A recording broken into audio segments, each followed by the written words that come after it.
अस्सलाम वालेकुम। क्या हाल है बच्चों? क्या पढ़ रहे हो? Geography, English geography. अच्छा, ये दोनों की इकट्ठी किताब है। दिखाओ मैडम, ये कंबाइन है, गवर्नमेंट की तरफ से मिलती है। तो क्या पढ़ रहे हो? कंजक्शन। अच्छा,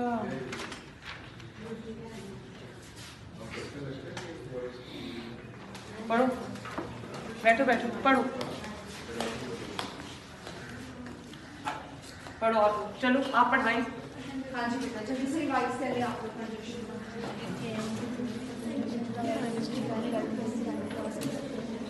पास आ जाओ, बैग को वहां रखो, यहाँ बैठो। पढ़े पढ़े प्लीज। बच्चे रिवाइज कर रहे हैं मैडम।